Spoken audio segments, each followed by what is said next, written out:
So dear students, in last section we have seen which is the course outcome, what is the course objective and which are the contents of data analytics.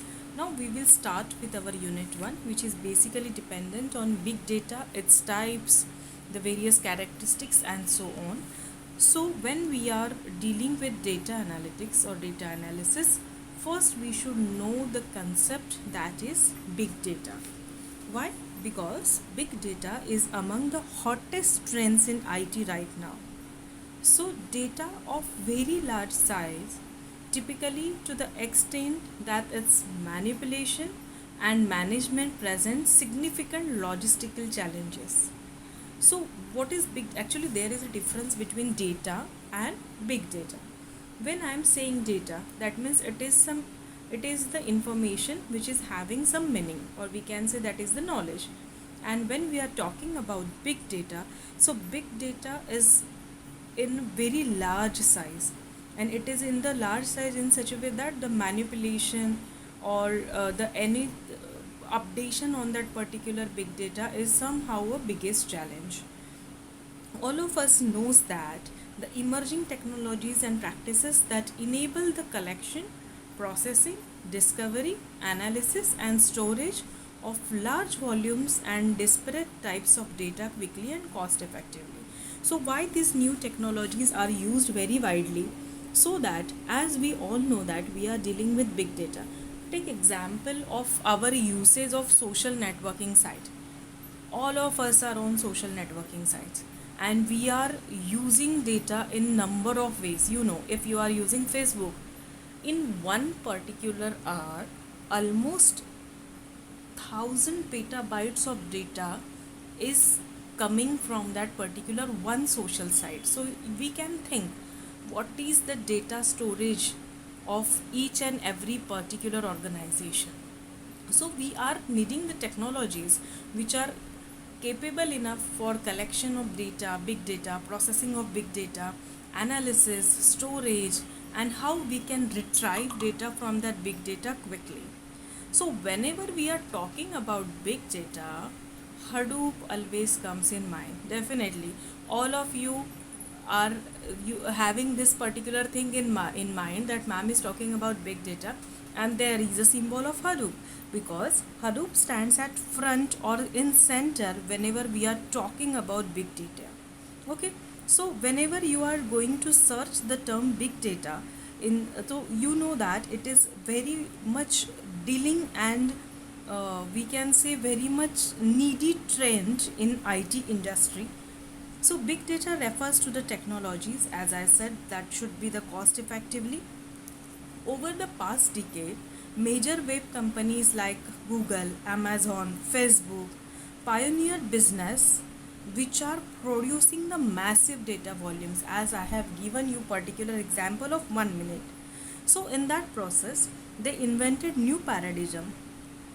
And why they are invented the new paradigm?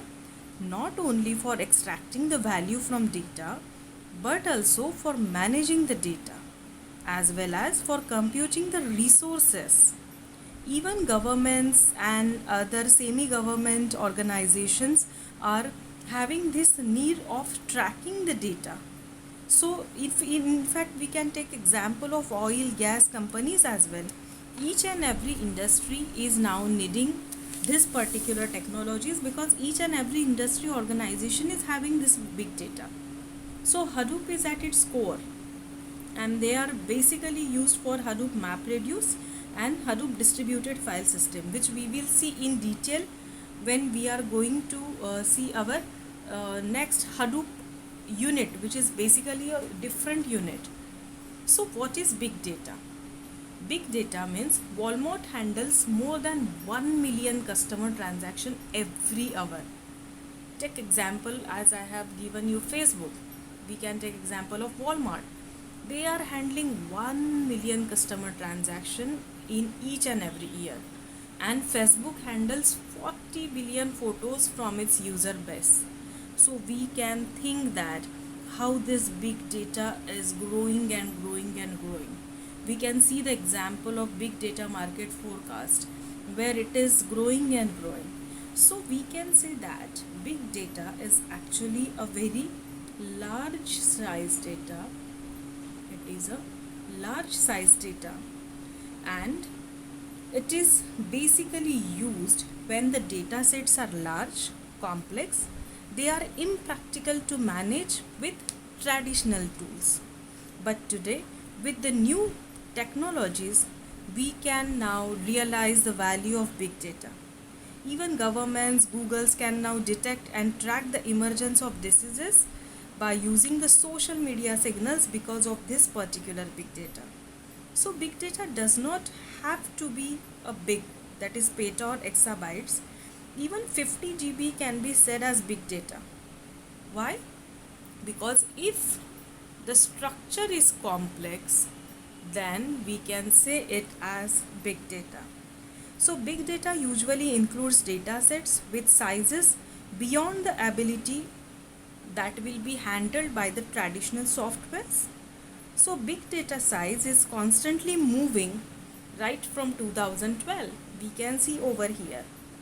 So like we can have, first we were having kilobyte, then megabyte, then gigabyte, terabyte, petabyte, exabyte, zettabyte, and now yottabyte is also there. So all these things are needed because such a big amount of data is producing on daily hourly basis. So that's why we are needing technologies that should be able to handle such big data. So this was all about big data, the difference between data and big data. In our next section, we will see now there are a few more things that are related to big data. Whenever we are talking about big data, this V concept is very much related to big data. So first, when big data came into focus, three V's were there, and then according to uses at tremendous value, four V's came in the showcase. So all that things we will see in our next section. Thank you.